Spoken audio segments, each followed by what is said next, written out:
the subscribe button if you don't want me to come at night. There's an eerie chill creeping from the attic. A forgotten childhood toy has woken from its slumber.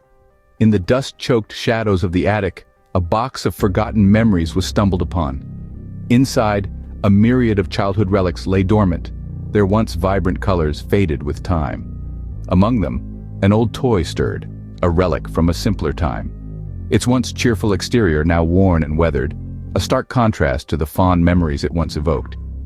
The feeling of nostalgia was palpable, like the scent of old books or the taste of a long-lost recipe. It was a warm embrace of the past, a gentle tug at the heartstrings that brought forth a smile. But as the toy was held, that warmth began to wane, replaced by a creeping sense of unease that slithered up the spine. The toy, once a beacon of joy and innocence, now seemed oddly sinister. Its painted smile, once comforting, now seemed more like a sardonic grin. Its once bright and welcoming eyes now appeared as hollow, soulless pits.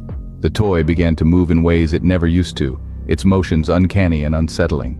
The rhythmic rocking back and forth like a pendulum marking the passage of time was a stark departure from its intended function. And then came the noises, strange and haunting, like whispered secrets carried on the wind. It was as if the toy was trying to communicate, to tell a tale long since buried. This was no longer a token of childhood joy, but a twisted mockery of it. The sense of unease grew stronger, the nostalgia replaced by a growing dread. The toy, once a cherished companion, now seemed like an unwelcome specter from a past better left forgotten. As the toy stirred, so too did the memories it held. They were no longer fond reminiscences, but rather fragments of a darker time, a time that was buried deep within, a time best left in the shadows. As the toy stirs, so too does a dark past that was best left forgotten. With every creak of the toy, a forgotten memory claws its way back to the surface. I remember the day it first arrived. A simple, unassuming plaything. Its painted smile and bright eyes seemingly innocent. But there was something off about it, something not quite right. The way it would glance around the room when no one was watching. The way it seemed to follow me with its eyes, tracking my every move, observing me in a way that felt unsettlingly sentient. It wasn't just the watching. The toy moved, not in the way a child's imagination might make a plaything dance or prance about. No, this was different. It was subtle at first. I'd leave it on the shelf, only to find it on my bed when I returned. Then it became more blatant. It would shift positions, its head turned to a new angle, its limbs arranged in a different pose. I tried to dismiss it as the product of an overactive imagination, a child's mind playing tricks. But the more it happened, the more real it became. The toy was alive, or at least it seemed to possess a life of its own. And it wasn't friendly. The incidents escalated. I'd wake up in the middle of the night to the sound of its creaking joints, the soft thud of its tiny body moving across the wooden floor. I'd find it in places it had no business being, at the foot of my bed, on my pillow next to my face. Each encounter sent a shiver down my spine, the icy tendrils of fear wrapping around my heart. It was then I knew it had to go. It couldn't stay in my room, in my life. I banished it to the attic, to the dusty corners where forgotten things go to rest. I thought I had left it behind, confined within the dusty confines of the attic, but I was wrong. The toy was not so easily forgotten or dismissed. It had other plans, it seems, plans that would make my blood run cold and my heart race in terror. I thought I had left it behind, confined within the dusty confines of the attic, but I was wrong. The toy's presence is like a shadow, a chilling reminder of the past that refuses to stay buried. It's as if the atmosphere changes when it's around, the air thick with a sense of impending doom. The once comforting hum of the old house transforms into an eerie silence, punctuated by the occasional creaking of the attic stairs, a cruel soundtrack to this chilling tale. As the days blend into nights, the paranormal activities around the toy begin to escalate. It's not just the occasional rustling in the attic anymore.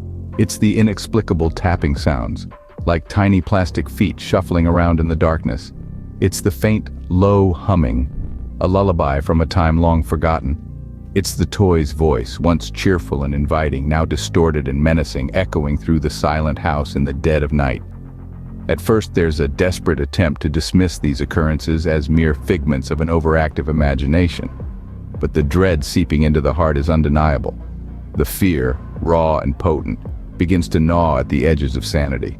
The once familiar childhood home now feels like a haunted playground, with the toy as its malevolent ringmaster.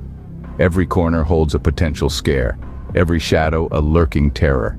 Sleep becomes an elusive luxury, with nightmares of the toy's sinister grin etched into the mind. The once comforting scent of the old attic now reeks of a forgotten past. A past that's clawing its way back into the present. The toy, once a symbol of innocence and joy, is now a haunting embodiment of a darkness that's been ignored for too long. Its presence is a relentless reminder of a time best forgotten, of a secret buried deep within the recesses of memory. It's a battle against the unknown, a struggle to keep the rising panic at bay. The line between reality and nightmare blurs as the protagonist begins to question their sanity. How can a mere toy hold such a terrifying grip on reality? I can feel it watching, its plastic eyes piercing the darkness, haunting my every step. The toy is not just a toy, it's a vessel, a gateway to a past obscured by fear and uncertainty. As we delve deeper into the protagonist's investigation, we start to pull back the layers on the toy's history. It's a journey that takes us through a labyrinth of darkness, leading to a truth that is as unsettling as it is revealing. The protagonist, feeling a pull that is both irresistible and terrifying, begins to dig into the origins of the toy. He uncovers old newspaper clippings, dusty books, and faded photographs, each piece of evidence a sinister puzzle piece fitting into a macabre tapestry of the past. The toy, it turns out, was crafted by a man who was far from ordinary. He was a toy maker by day, but by night he was a practitioner of the occult, dabbling in dark arts that were forbidden and feared. The toy was not just a product of his craftsmanship, but a creation imbued with a purpose far more sinister. The toy maker, obsessed with immortality, believed that he could transfer his consciousness into his creations. Each toy was a vessel designed to carry a piece of his soul, a way to defy the natural order of life and death. But such an act comes with a price. As the toy maker's life force was divided among his toys, his mind began to fracture, descending into madness. Our protagonist comes to the chilling realization that the toy he found in the attic was one of these vessels. The movements, the sounds, the haunting presence, it was the toy maker's fractured consciousness trying to make itself known. It wasn't just a toy, it was a piece of a man who had long since lost his humanity. The toy was a chilling reminder of a past that had been forgotten, of a dark truth that had been buried in the attic along with it. It was a sinister force that had been hiding in plain sight, waiting for the right moment to reveal itself. The toy was never just a plaything. It was a sinister force hiding in plain sight. Now, I must face the horror, the fear that has been lurking within the shadows of my past. It's been a journey of terror and trepidation, leading me here, to this final confrontation with a relic of my childhood. A toy, innocent in its creation, but devilish in its intent, a puppet of my darkest memories. This confrontation, it isn't merely with an object, but with the specter of my past, a past that has been clawing its way out of the forgotten corners of my mind.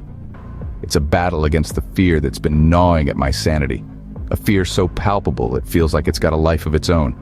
I'm standing there, in the dimly lit attic, the air heavy with the musk of old wood and the electric tension of the unknown.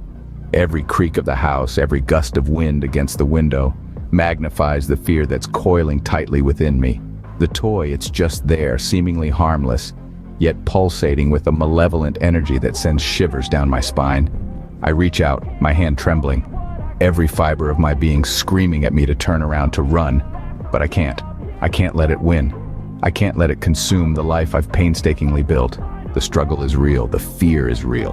In a desperate attempt, I banish the toy. I lock it away, bury it deep where it can't touch me, where it can't reach the light of my present. It's a desperate attempt to sever the link, to break free from the chains that have been dragging me down into the abyss of my forgotten past.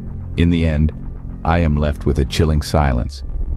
The toy is still, but the memories it stirred remain, a haunting reminder of a past that refuses to die. The battle may be over, but the war with my past, it's far from over.